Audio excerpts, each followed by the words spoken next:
Am I audible?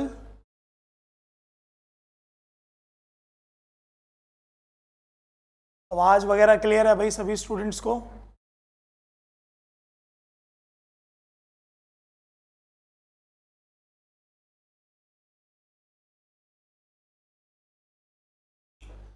चले शुरू करते हैं। आज हमारा 23rd डे यानी कि 23 जुलाई और फिर से 9:05 हुए और हमें आज जो क्वेश्चन सॉल्व करने हैं मैं आपको ऑलरेडी बता चुका हूं कि हमें अभी अपना फेज 3 कंप्लीट करने वाले हम लोग थोड़े दिन में 30 तक ही हमारा फेज 3 कंप्लीट हो जाएगा, जिसमें हम लोगों को जो हमारा ग्रामेटिकल सेक्शन था हमें उसको स्ट्रॉन्ग करना था, उससे रिलेटेड जो मिस्टेक्स थी हमें उसमें आगे बढ़ना था।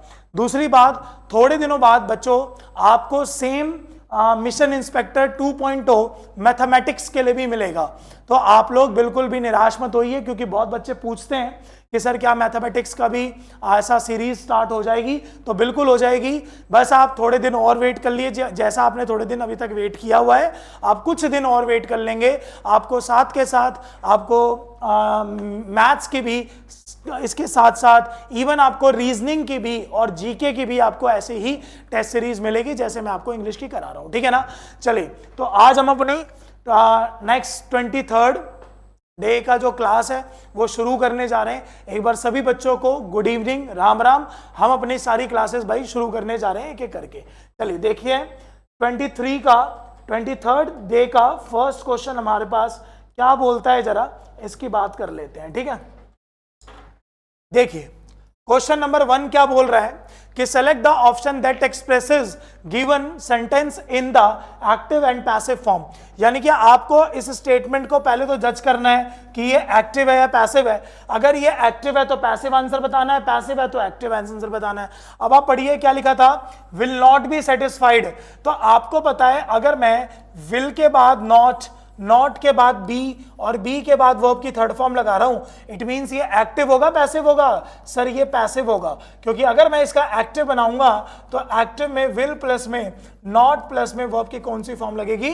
First form. अपोजिट, तो विल प्लस में नॉट प्लस में वर्ब की फर्स्ट फॉर्म ए में है, सेकंड में वुड है, गलत है, थर्ड में डू है, गलत है, फोर्थ में कैन है, गलत है। So first is the right answer, यानी कि फर्स्ट का करेक्ट ऑप्शन हो जाएगा 1।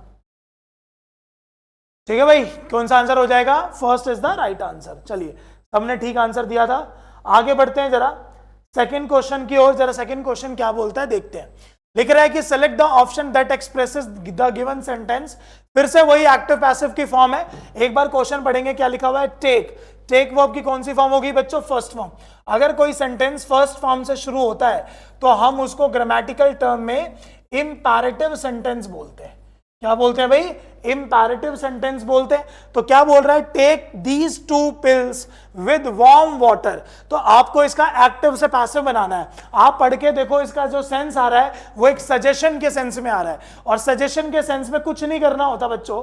हमारे पास जो ये ऑब्जेक्ट है ना कि दीज 2 पिल्स, ठीक है, ये ऑब्जेक्ट से क्या बन जाता है भाई? सब्जेक्ट। और जब भी आप किसी को कोई भी एडवाइस या सजेशन देते हो तो आपको इसमें एक वर्ड यूज करना होता है शुड, और शुड के बाद बी के बाद वर्ब की थर्ड फॉर्म। आप पढ़िए, शुड बी प्लस में वर्ब की थर्ड फॉर्म। एक ही ऑप्शन में, क्योंकि ऑर्डर नहीं दे रहा, ये नहीं कर रहा और ये नहीं लगा। समझ में आया सभी को भाई? तो कौन सा ऑप्शन करेक्ट हो गया? Fourth is the right answer. Second का करेक्ट ऑप्शन हो जाएगा फोर्थ। चलो आगे बढ़ते हैं जरा।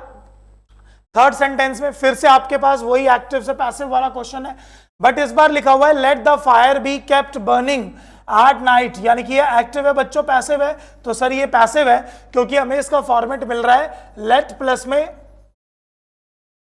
ऑब्जेक्ट प्लस में बी प्लस में वर्ब की थर्ड फॉर्म। ये फॉर्मेट मिल रहा है ना, ये पैसिव में होता है। और एक्टिव में इसका फॉर्मेट होता है V1 प्लस में ऑब्जेक्ट। तो V1 प्लस में ऑब्जेक्ट पढ़ो किसमें है? सिर्फ डी ऑप्शन में पढ़ो, keep the fire burning at night, सिर्फ एक ही ऑप्शन में लिखा हुआ है। समझ में आया सबको? तो करेक्ट आंसर कौन सा हो जाएगा इसका भी? Fourth is the right answer. Third का फोर्थ करेक्ट ऑप्शन है। चलिए आगे बढ़ते हैं जरा नेक्स्ट क्वेश्चन की ओर। जरा आगे बढ़ते हैं, क्या लिखा हुआ है कि one can achieve nothing without hard work. फिर से पढ़िए क्या लिखा हुआ है कि वन अचीव, वन क्या हो गया भाई? Sorry, can achieve. कैन क्या हो गया हमारे पास, मोडाल्स, सभी मोडाल्स के साथ वर्ब की फर्स्ट फॉर्म आती है। जब भी आप इसका पैसिव वॉइस बनाते हैं तो मोडाल्स प्लस में बी प्लस में वर्ब की कौन सी फॉर्म लगाते हैं, थर्ड फॉर्म लगाते हैं। तो आप पढ़िए, इसमें इज लगाए गलत, इसमें बिल्कुल सही है, इसमें अच्छा लेकिन विल है ना गलत है, हैज बीन गलत है, तो एक ऑप्शन करेक्ट है, कौन सा भाई, फोर्थ, क्योंकि कैन अचीव का आंसर होगा कैन बी अचीव्ड, क्या आंसर होगा भाई, कैन बी अचीव्ड। और बच्चों याद रखना बाय वन नहीं लिखा जाता, इसलिए यहां पर बाय वन नहीं लिखा हुआ है। क्लियर हो गया, कभी क्वेश्चन आ जाए तो ध्यान रखना, याद होगा मैंने आपको बहुत बार सिखाया है, कंपाउंड्स ऑफ इंडेफिनेट प्रोनाउन या इंडेफिनेट प्रोनाउन आ जाए तो उसको हमें एक्टिव से पैसिव में बनाने की कोई जरूरत नहीं होती। ठीक है जी, चलिए फिफ्थ क्वेश्चन की ओर बढ़ते हैं, देखते हैं फिफ्थ सेंटेंस क्या बोल रहा है कि why didn't your father अकंपनी you. सबसे पहले हमारे पास क्वेश्चन पढ़ो, ये हमारे पास है इंटरोगेटिव सेंटेंस और ये एक्टिव की फॉर्म में है और आपको इसका पैसिव में भी इंटरोगेटिव ही बनाना है। और इंटरोगेटिव में याद क्या रखना होता है बच्चों कि वर्ब का यूज पहले होता है किससे भाई, सब्जेक्ट से। ठीक है, अब आप पढ़ो, डिड लिखा है, डिड वर्ब की सेकंड फॉर्म है, सेकंड फॉर्म का आंसर किस में होता है सर, तो वॉज और वर में होता है। आप पढ़िए यहां पर क्या लिखा हुआ है, वर यू बिल्कुल ठीक है, दूसरे में क्या लिखा हुआ है, हैव यू गलत है, तीसरे में क्या लिखा हुआ है, डिड यू गलत है, फोर्थ में क्या लिखा हुआ है, वॉज योर फादर, ये भी बिल्कुल यहां पर क्या है भाई, गलत है। समझ गए ना,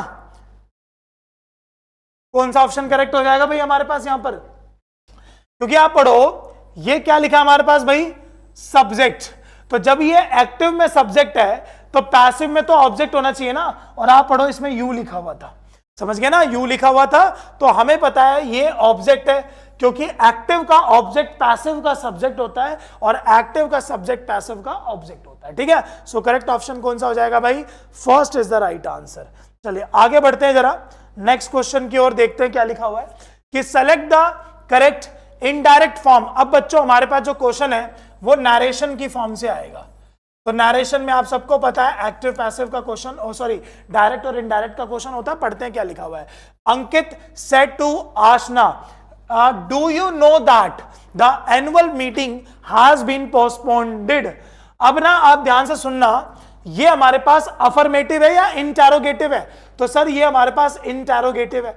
अभी आप नोटिस करो, मैंने अभी थोड़ी देर पहले सिखाया आपको कि जब हमारे पास वॉइस में इंटरोगेटिव का क्वेश्चन था तो हमने उसमें आंसर भी इंटरोगेटिव में करा, लेकिन नरेशन में अगर इंटरोगेटिव का क्वेश्चन आ जाता है तो हमें उसका आंसर जो देना होता है वो अफर्मेटिव में देना होता है।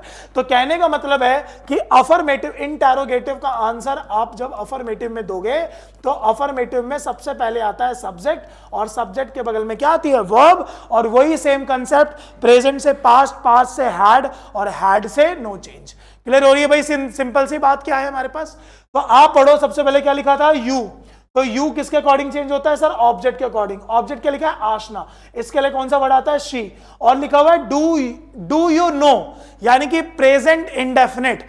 तो आपके पास पता है प्रेजेंट इंडेफिनिट का आपको आंसर देना है पास्ट में, और पास्ट का भी अफर्मेटिव, तो पास्ट का अफर्मेटिव होता है सब्जेक्ट प्लस में वर्ब की सेकंड फॉर्म।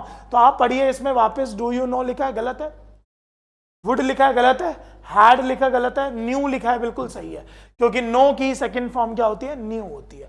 आ रहा है सबको समझ में, हो रहा है भाई क्लियर क्या कहना चाह रहा हूं। सो करेक्ट ऑप्शन कौन सा हो जाएगा, 6। तो दो बातें सीखी आपने इसके अंदर। सबसे पहले जो सेकंड पर्सन होता है यू, ऑब्जेक्ट के अकॉर्डिंग होता है, जो वर्ड होगा उसका सब्जेक्ट बना लो। दूसरा पॉइंट क्या सीखा, इंटरोगेटिव में क्वेश्चन होगा तो आंसर किस में आएगा, अफर्मेटिव में, और इंटरोगेटिव का इंटरोगेटिव आता है कहां पर भाई, वॉइस में। ठीक है, अगला पढ़ते हैं, फिर से यही डायरेक्ट इनडायरेक्ट है, क्या लिखा हुआ है, I said to him please stay here tonight. तो हेयर का सबसे पहले बच्चों क्या बनता है, देयर, तो आप पढ़ो हेयर और देयर सिर्फ दो ही ऑप्शन में, फर्स्ट में और सेकंड में। बाकी आपको और भी तरीके बताता हूं कैसे है। सबसे पहले पढ़ो सेट प्लीज लिखा हुआ है, तो आस्क्ड में आंसर नहीं होता, ये वाला भी आस्क्ड में आंसर नहीं होता। अब आप पढ़िए, एक रिक्वेस्टेड इसमें, एक रिक्वेस्टेड इसमें, इसमें और इसमें डिफरेंस क्या है बच्चों, यहां पर दोबारा प्लीज लिखा हुआ है, हालांकि यहां पर हेयर का, अच्छा ये तो लिखा देयर, ठीक है, तो दोबारा रिक्वेस्ट और प्लीज इकट्ठे लिखोगे तो सुपर प्रोसेस हो जाएगा, इसलिए इसका करेक्ट ऑप्शन कौन सा हो जाएगा, सी इज द राइट आंसर। समझ में आया, सी इज द राइट आंसर। चलिए आगे बढ़ते हैं जरा 8th क्वेश्चन की ओर, देखते हैं 8th क्वेश्चन क्या बोल रहा है।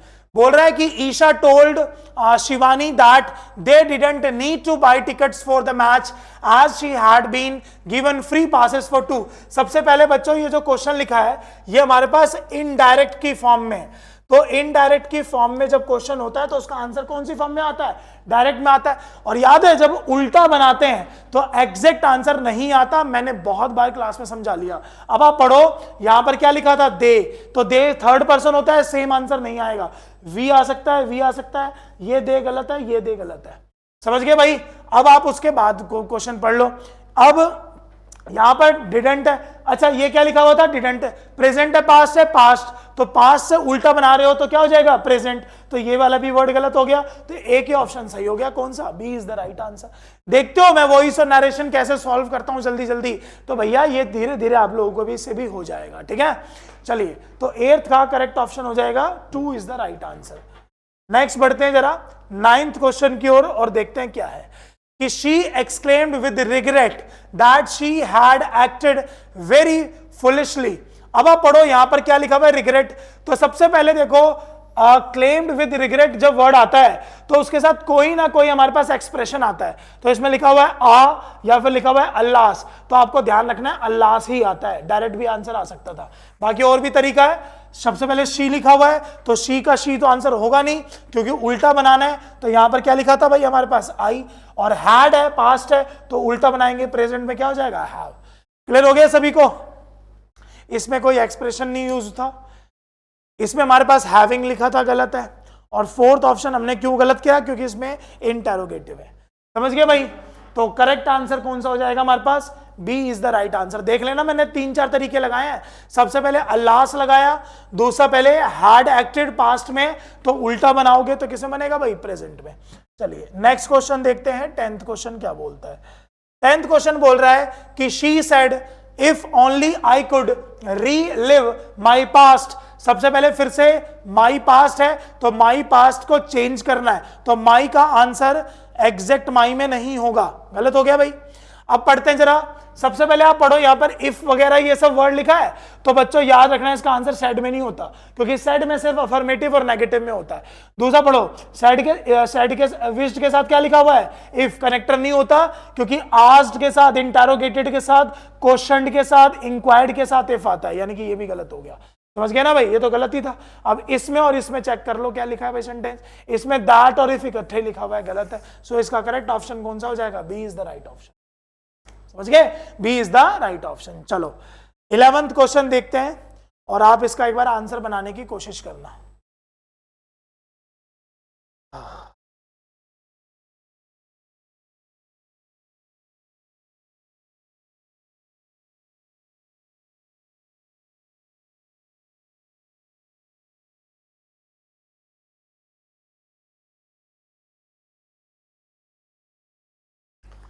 दीजिए भाई इसका आंसर।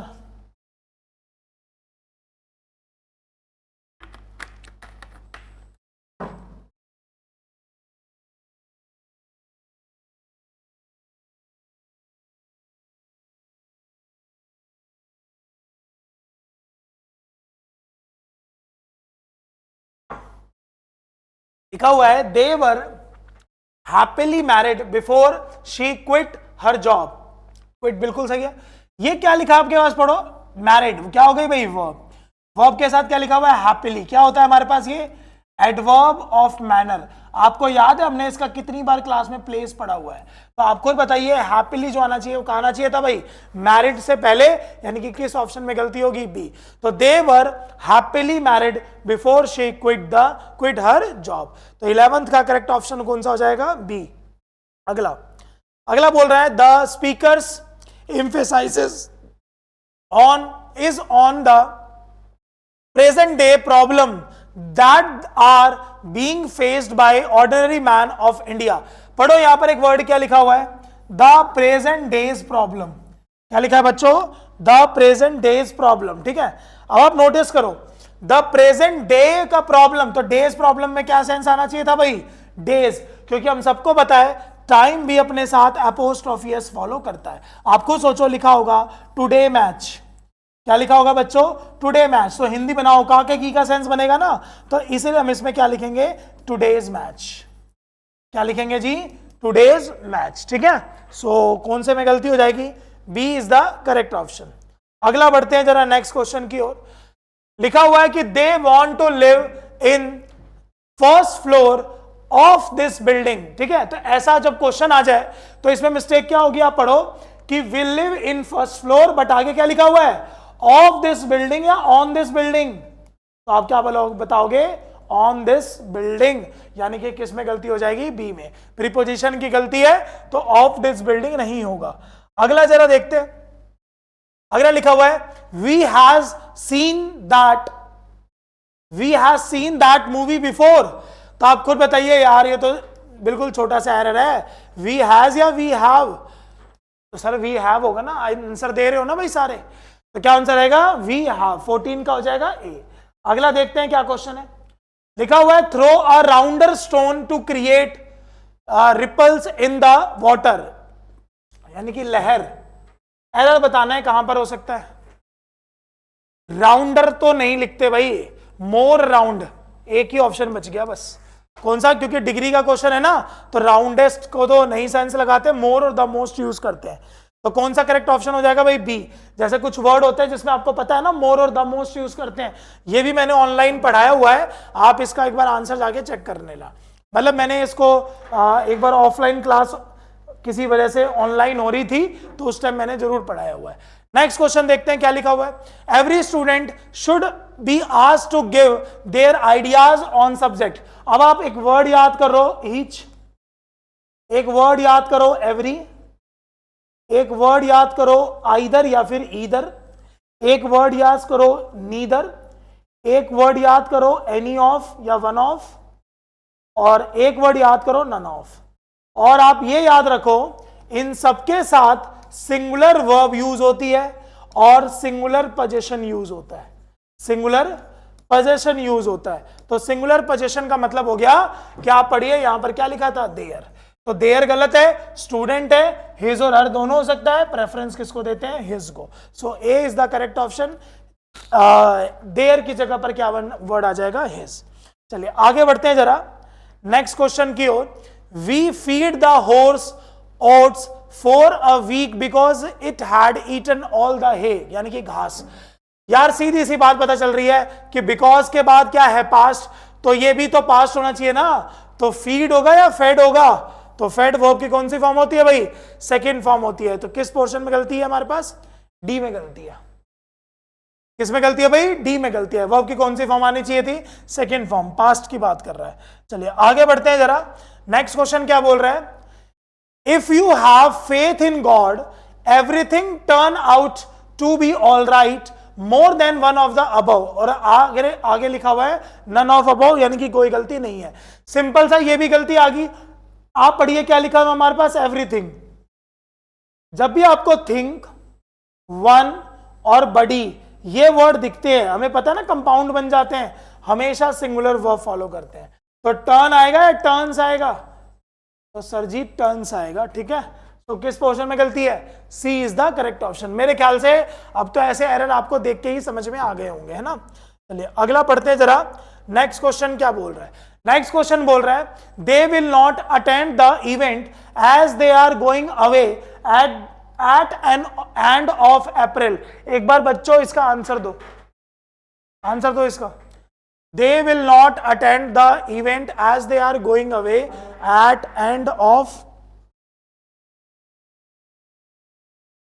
April.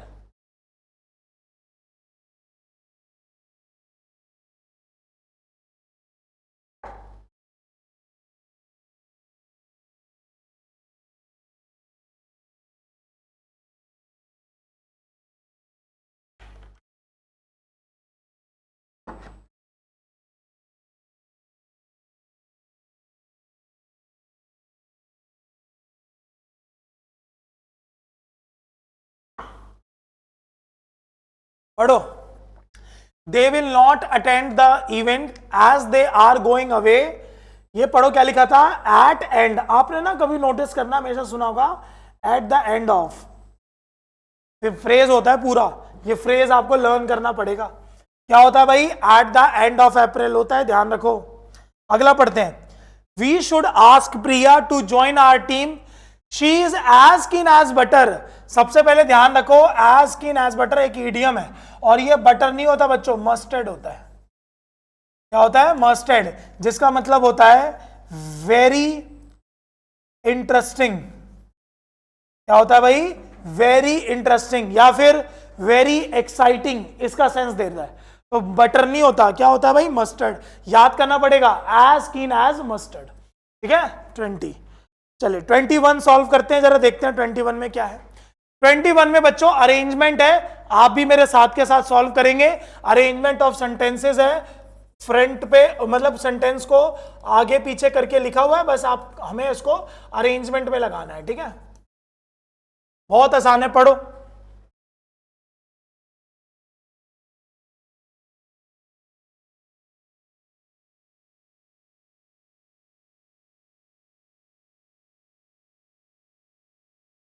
ऐसे पता चल गया कि Loki was represented as the companion of the greatest gods of, लिखा हुआ है ना, तो यानी कि डी के बगल में हमें बी लगाना है। डी के बगल में बी यहां है, डी के बगल में बी इसमें नहीं है, डी के बगल में बी इसमें नहीं है, डी के बगल में बी इसमें नहीं है।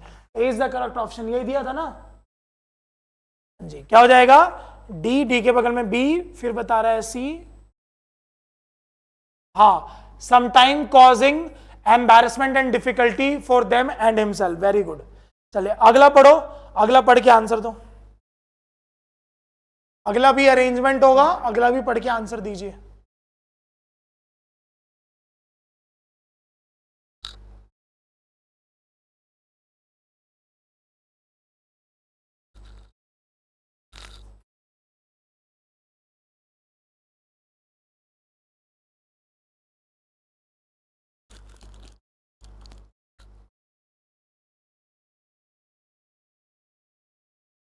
दिया?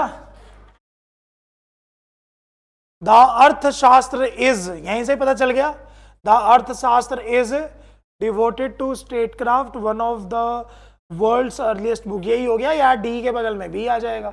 डी के बगल में बी एक में है, इसमें नहीं है, इसमें नहीं है, इसमें। यार ये दो ही से पता चल जाता है ना, दो ही से पता चल जाता है। फिर भी एक बार पूरा कर लेते हैं। Earliest book, see devoted to, हाँ बिल्कुल सही है, यही होगा। डी, डी के बगल में बी, बी के बगल में सी, सी के बगल में ए। नेक्स्ट करो भाई।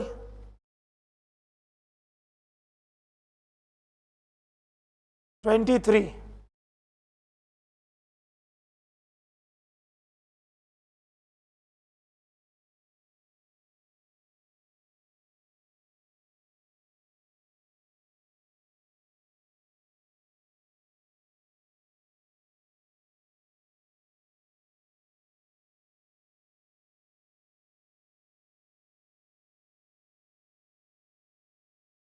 बताए भाई, बताए पढ़ के।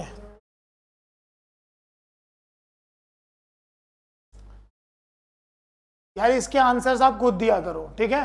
मैं तो पढ़ पढ़ के सेंस लगाऊंगा, बट आंसर तो आपको मेन देना है ना।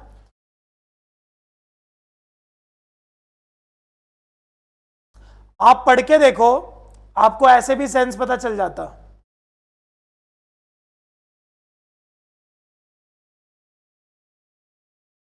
जो ए वाली लाइन है हमारे पास कि benefits of reading have been underlined since ages together, ठीक है? सेंस इसके जस्ट बगल में यही आ रहा है। It brings knowledge and wisdom to both to the readers, उसके बाद by virtue of a practice at home, बिल्कुल सही है।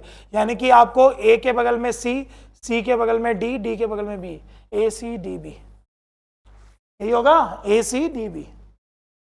चलो अगला एक बार नेक्स्ट आंसर देने की कोशिश करना।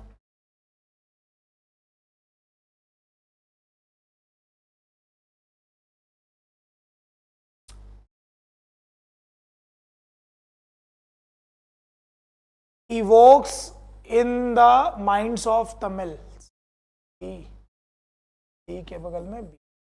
दो भाई आप भी आंसर दो, डी के बगल में B.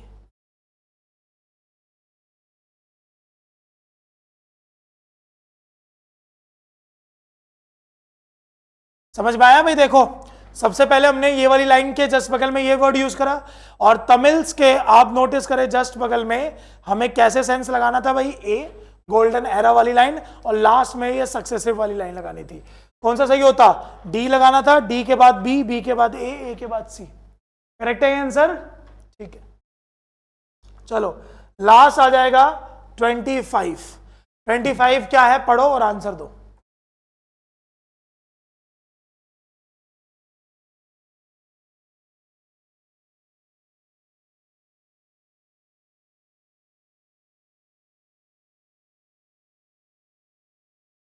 Not with standing that Europe, ठीक है। एनसेल्डियस मून क्या, हाँ मून है ना, मून जुपिटर सैटर्न के मून को बोला जाता है। दो भाई दो, आंसर दो।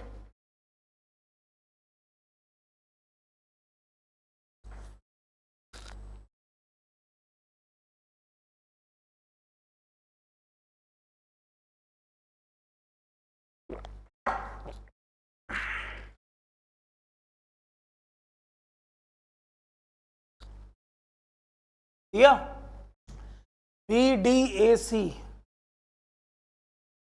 देख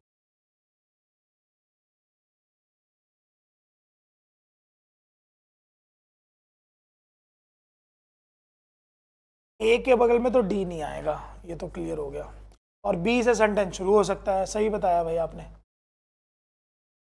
बी।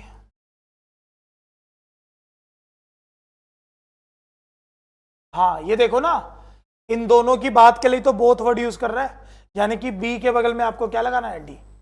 वेरी गुड, ठीक है, आज सही बताया भाई। नेक्स्ट क्वेश्चन देखते हैं।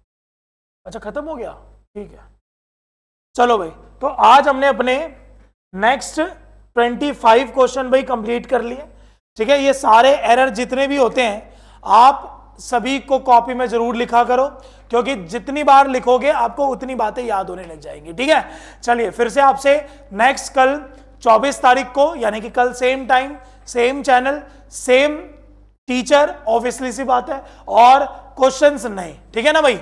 चलिए मिलते हैं नेक्स्ट क्लास में। जय हिंद, जय भारत।